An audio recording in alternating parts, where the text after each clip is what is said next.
Assalamualaikum warahmatullahi wabarakatuh. Sobat Healthies, selamat berjumpa kembali dalam channel Dr. Handono Official untuk episode yang kesekian kalinya. Untuk tema kali ini, kita akan membahas satu tema yang mungkin belum familiar didengar atau diketahui oleh Sobat Healthies semua, yaitu mengenai pengobatan dan kelainan psikosomatis. Apa itu kelainan psikosomatis? Ya, dari definisinya, psiko artinya pikiran, somatis artinya badan. Sehingga secara istilah diartikan sebagai suatu gangguan pada pikiran, baik pola pikir, baik ketegangan dan kecemasan yang berakibat munculnya gangguan pada tubuh seseorang. Ya, jadi psikosomatis, pikiran membuat gangguan pada tubuh. Ya. Nah, kita bisa menemui sebenarnya sehari-hari penyakit-penyakit psikosomatis ini. Bahkan semua keluhan manusia, semua penyakit yang ada dalam tubuh kita, itu semua memiliki derajat psikosomatis tersendiri, ya. Baik yang derajat psikosomatisnya kecil maupun besar. Ya, contohnya bagaimana?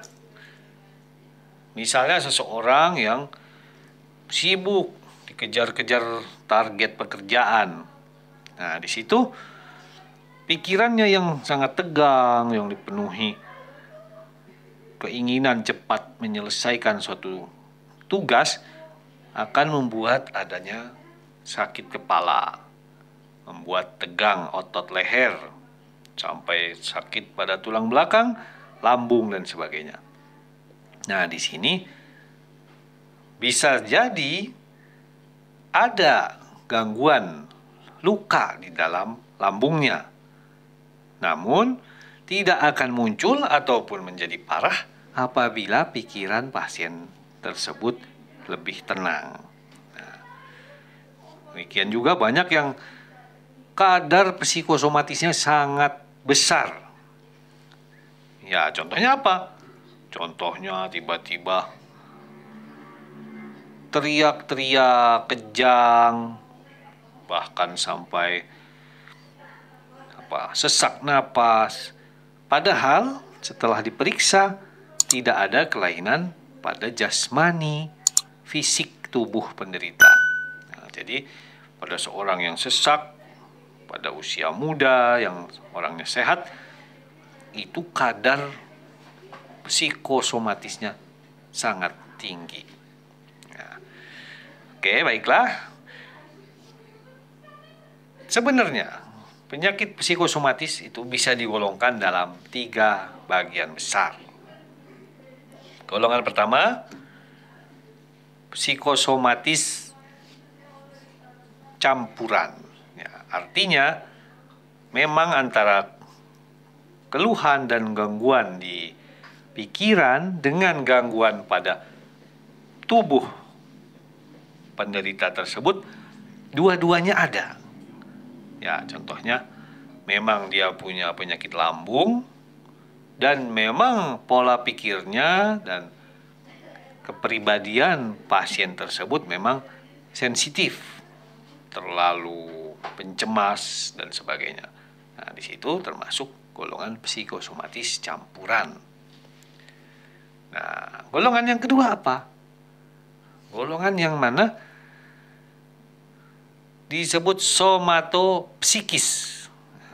Jadi, seseorang yang punya sakit fisik, sakit secara medis, yang tadinya pikirannya bagus, mentalnya sehat, namun bisa terimbas oleh kelainan jasmaninya yang berat. Ya, contohnya apa? Pasien misalnya menderita kanker ganas atau menderita sesak napas yang berkepanjangan atau menderita misalnya jerawat.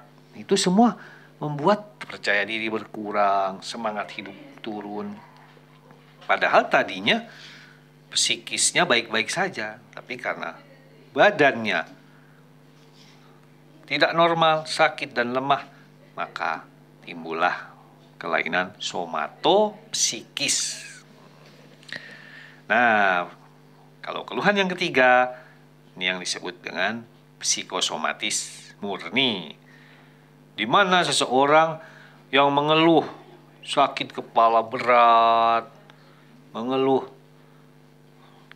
tulang-tulangnya nyeri, tidak bisa digerakkan, sampai mungkin lumpuh, tidak bisa berjalan.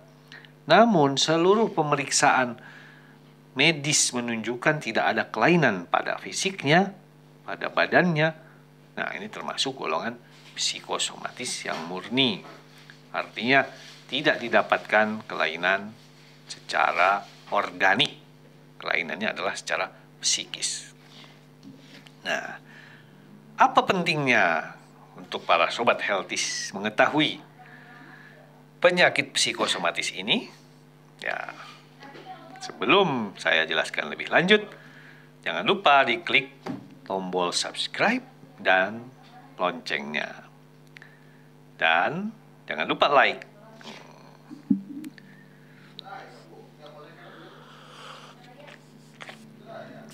Itu dipotong, Om.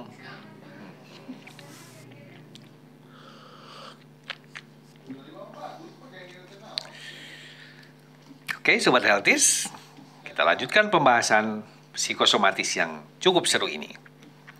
Bagaimanakah? Ada yang sudah punya pertanyaan? Ibu Angel? Ibu Iva? Belum ada.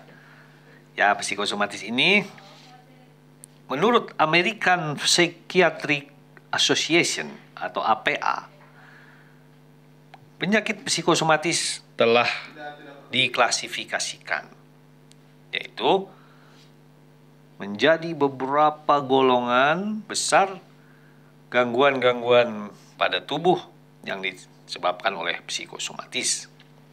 Ya, disebutkan di situ ada golongan psikosomatis kulit, psikosomatis pernapasan, psikosomatis pencernaan, psikosomatis tulang dan sendi, psikosomatis sistem imun, psikosomatis sistem kelamin, dan psikosomatis ginjal dan saluran kencing. Nah, berarti sangat banyak ya. Jangan-jangan para sobat healthy semua punya penyakit ataupun mempunyai keluhan, akar permasalahannya adalah dari psikisnya. Nah, mulai kita bahas saja satu-satu ya. Psikosomatis kulit. Ini banyak sekali keluhan. Pasien bertahun-tahun, berbulan-bulan, sering gatal-gatal, kulitnya diduga infeksi. Tetapi anehnya hanya muncul bila kondisi pikirannya tegang atau pikirannya setiap akhir bulan atau mungkin menjelang ujian atau saat pulang ke rumah mertua misalnya. Tolong diedit, tolong dipotong itu ya. Mertua kita akan baik-baik. Ya, jadi banyak sekali alergi, kaligata, dermatitis atau radang pada kulit, akar permasalahannya adalah psikosomatis. Nah, bagaimana bisa begitu? Ya, rupanya pikiran itu akan mempengaruhi sistem imun. Sistem imun yang tidak tepat, yang terlalu aktif di saat tidak diperlukan, itulah yang menyebabkan alergi, menyebabkan radang pada tempat yang tidak perlu. Misalnya kulit, alergi, terjadi autoimun pada rambut, rontok, sariawan, dan sendi-sendi. Nah, jadi jangan menyepelekan penyakit autoimun ini. Contoh yang kedua yang sangat familiar ada di sekitar kita, yaitu psikosomatis pada saluran gastrointestinal, saluran pencernaan, terutama lambung dan usus. Nah, di sini sudah banyak contohnya ya. Bila sedang stres, sedang marah, sedang takut, tiba-tiba perut menjadi mual, menjadi perih luar biasa, muntah-muntah, tidak nafsu makan, kembung dan sebagainya. Nah, di sini meskipun mungkin banyak tenaga medis, dokter mengatakan ini penyakit lambung, ini ada luka di lambung. Tapi sebagian besar disebut menderita gangguan disfungsi lambung ya. Jadi lambungnya baik-baik saja, tidak ada luka, tidak ada radang. Namun fungsinya menjadi kacau. Harusnya bergeraknya sinkron, lancar, bergeraknya menjadi lambat, menjadi tidak beraturan. Pengeluaran asam lambung yang harusnya sedikit sesuai dengan kadar makanan yang masuk, berlebihan. Sedangkan kita tahu cairan asam lambung itu bersifat kaustik sekali, bersifat membakar ya, karena memang memiliki keasaman yang sangat tinggi. Nah, itu sudah jelas ya. Nah, jadi memang bisa jadi ada juga yang ada luka, ada bakteri, ada lambung. Namun, bila seorang yang baik-baik saja dan ada pencetus pikiran maupun masalah mental, bisa jadi lambungnya akan terkena penyakit. Kemudian yang biasa kita dapatkan psikosomatis pada pernapasan ya. Ini yang sudah banyak dikenal, asma. Penyakit asma, tenggorokan, paru-paru dan cabang saluran pernapasan menjadi menyempit. Padahal saat sedang tenang, sedang baik-baik saja, itu lega, bisa kerja, bisa bermain bola. Tapi tiba-tiba saat menghadapi situasi yang tidak mengenakan, tiba-tiba kambuh asmanya. Ya, banyak itu ya, seperti di ruang kelas, di ruang sidang. Orang-orang yang mendadak tidak bisa bernapas, napasnya terengah-engah sampai membiru semuanya. Oke. Kemudian tentu saja di daerah otot, sendi, tulang, pikiran yang tegang akan membuat kontraksi otot sehingga terjadi penjepitan, baik pembuluh darah maupun sarafnya akan terjepit. Disitulah akar mula dari penyakit-penyakit rematik, ketegangan, dan sakit kepala. Nah, disebutnya penyakit tension headache ya. Artinya apa? Sakit kepala tegang. Bukan tegang apa namanya ya, organnya, tapi otot-otot yang menopang kepala itu tegang. Kemudian kita tadi sudah membahas ada psikosomatis yang mempengaruhi alat kelamin ya, sudah tentu apabila sedang stres, sedang lelah, apalagi sedang ada permasalahan, misalnya cekcok, tentu gairah seksual, kekuatan seksual itu bisa tiba-tiba lemah. baik perempuan maupun laki-laki. Nah, kemudian misalnya siklus menstruasi bisa terganggu, kemudian bisa yang sedang hamil keguguran, bisa terjadi kejang ya, kejang di daerah-daerah sensitif. Akibatnya akan sangat menyakitkan. Kemudian pada psikosomatis yang banyak kita temui, yaitu pada apa tadi?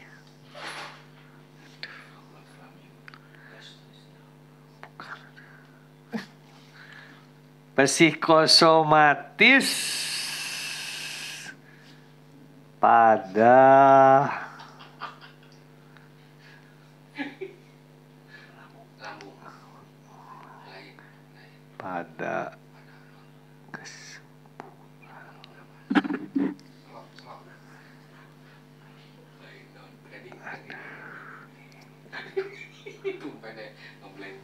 ngeblank sih soal tadi pas kelamin deklam.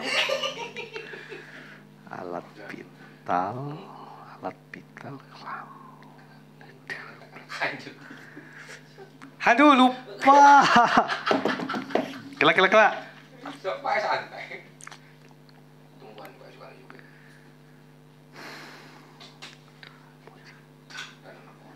Kan tadi kan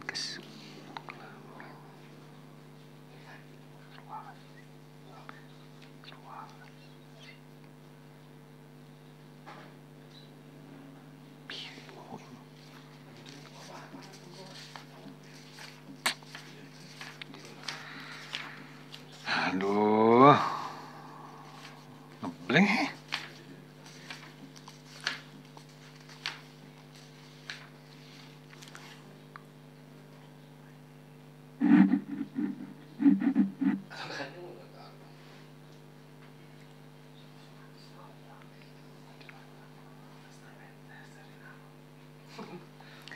Pause lah, pause. Aduh.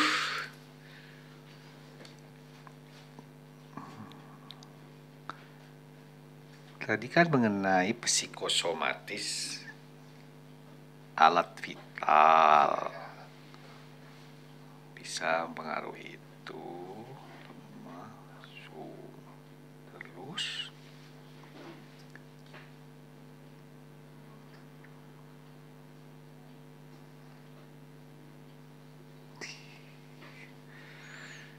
ya udah, nanti menyusul ya, selipkan. Nah, psikosomatis yang banyak ditakuti oleh masyarakat banyak, oleh sobat healthy semua, yang menyangkut sistem vaskuler atau pembuluh darah. Ya, memang diketahui saat kita tegang, kita marah, dan stres, pembuluh darah akan mengecil ya, karena dirangsang oleh adanya hormon adrenalin. Kemudian detak jantung akan meningkat.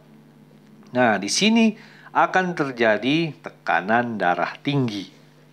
Nah, tekanan darah tinggi ini banyak orang menjadi ketakutan. Wah, darah tinggi itu kan penyebab daripada stroke, penyebab daripada serangan jantung, sesak napas, dan sebagainya. Nah, jadi terjadi efek domino. Stres membuat darah tinggi. Kalau darah tinggi, bikin stres. Stres bikin darah makin tinggi. Makin tinggi, makin stres. Akhirnya terjadi sirkulus viciosus atau lingkaran setan. Ya, jadi nah di sini perlu kita segera putuskan lingkaran ini. Janganlah stres. Nah, sudah banyak penelitian yang membahas faktor risiko terjadinya penyakit stroke, jantung, dan darah tinggi. Ternyata banyak mengenai kepribadian orang-orang yang bertipe stres atau disebut kepribadian tipe A. Bukan terminal tipe A ya. Itu mah Kertawangunan. Jadi pada kepribadian tipe A ini orangnya perfeksionis, orangnya serba cepat, serba sempurna dan tidak menerima kegagalan.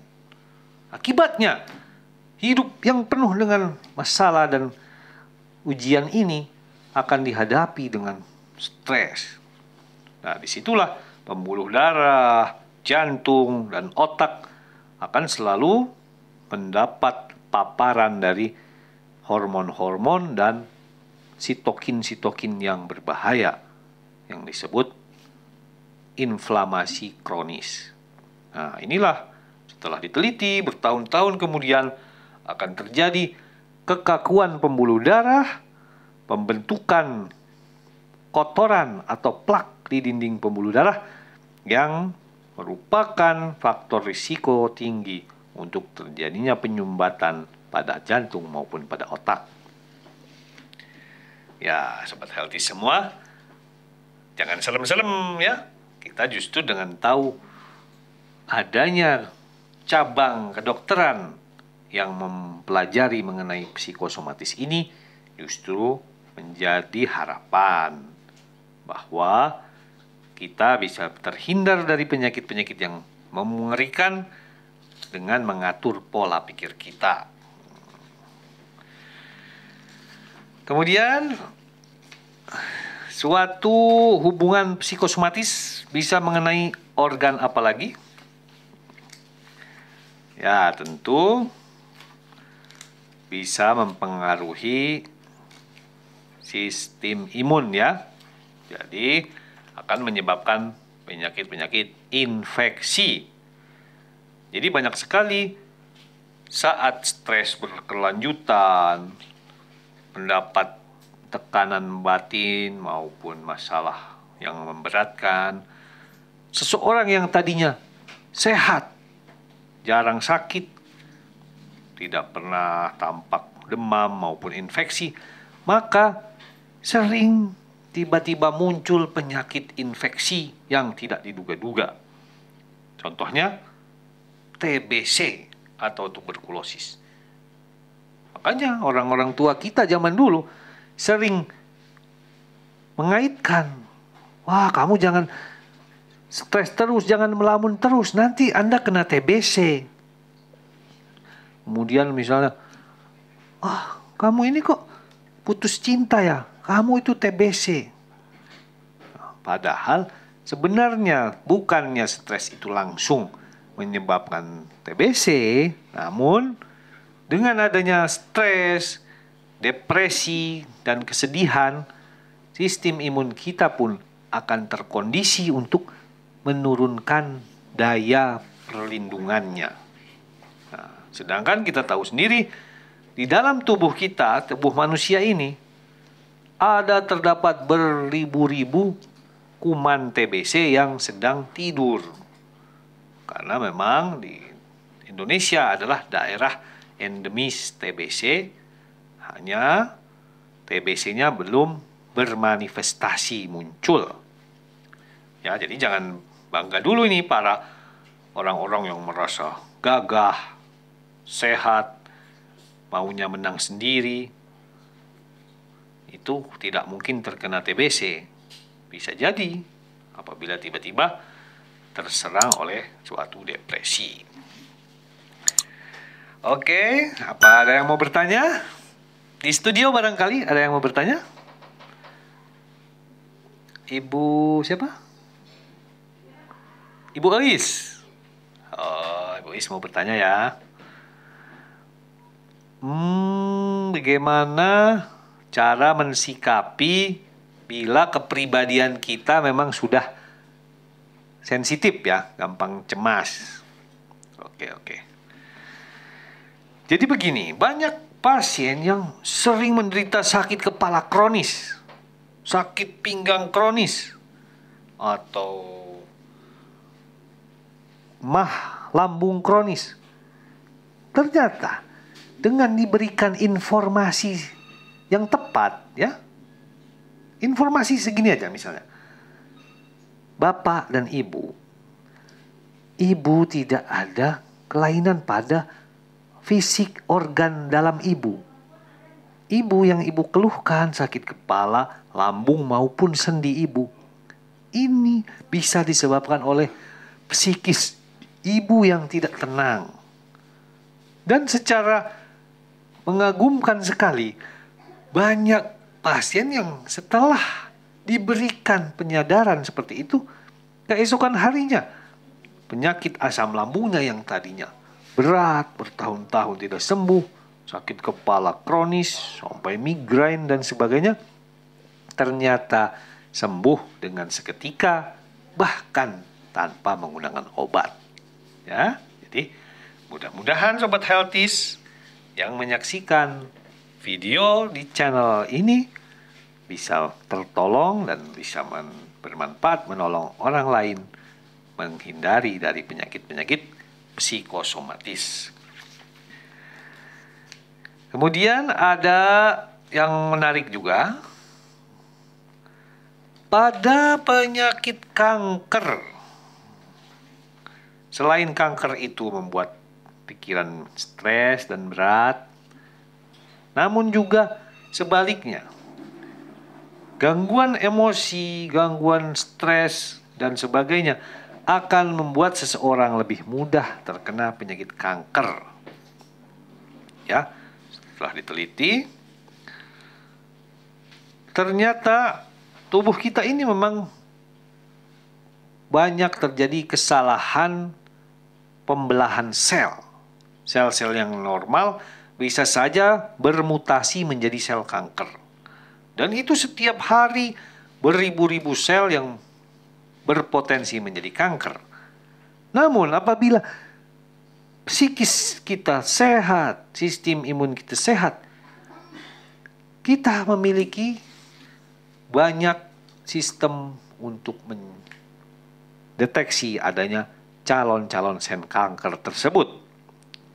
Ya, kita memiliki sel natural killer, memiliki sel tumor necrosis factor, sel-sel makrofag yang bisa memburu dan mendeteksi sel-sel yang berubah menjadi ganas, terjadi mutasi yang merugikan tersebut. Nah, sehingga orang-orang yang menderita gangguan pada psikisnya maka lebih mudah terserang penyakit kanker. Oke. Kemudian tadi kita bisa lihat juga penyakit Kaligata ya. Kita juga heran kenapa ada orang yang mudah sekali Kaligata, terkena udara dingin, terkena keringat, sedikit-sedikit Kaligata. Para ahli telah berusaha mencari solusinya. Ternyata banyak juga alergi kulit yang disebabkan oleh ketegangan.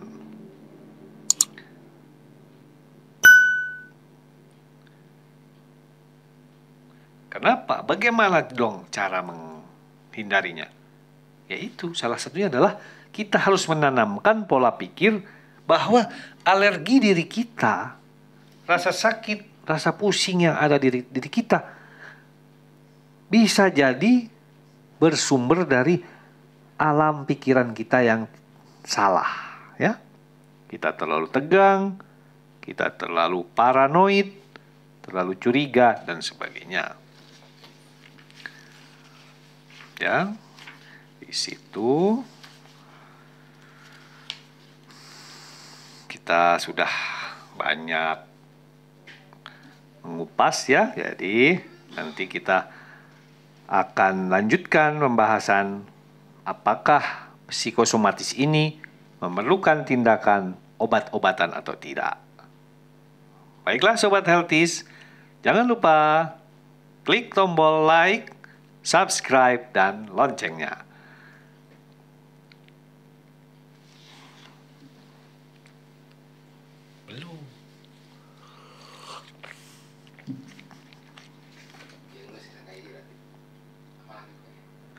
Belum obat.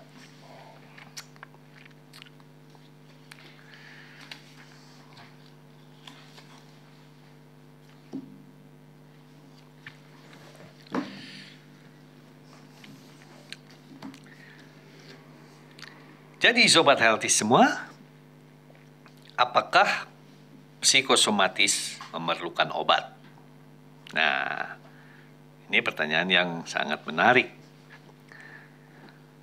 Jadi, secara ilmu psikologi maupun ilmu psikiatri, kedokteran jiwa, ada berbagai derajat gangguan psikis, baik yang disebut neurosis, psikosis, depresi, dan sebagainya.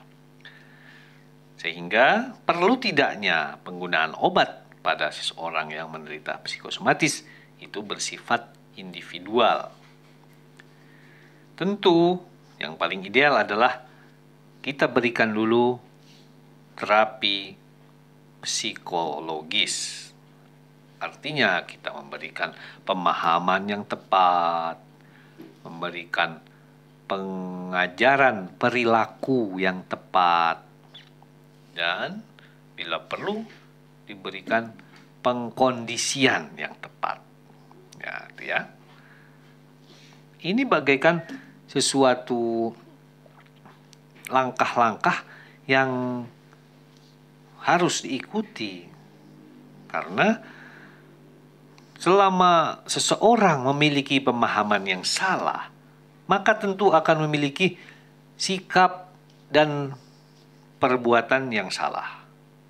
Dan karena sudah terkondisi dengan suatu hal dan keadaan yang berulang-ulang, akibatnya akan terpola dan terbentuk. Contohnya bagaimana? Ya, misalnya seseorang yang merasa sulit tidur. Nah, dia sulit tidur, baik dengan segala cara tidak bisa tidur. Ternyata itu adalah akibat dari pola yang salah. Misalnya di tempat tidurnya dia telah terbiasa harus menonton TV. Di tempat tidurnya banyak buku-buku yang berisi pekerjaan di kantor. Kemudian ada handphone, ada suara radio dan sebagainya.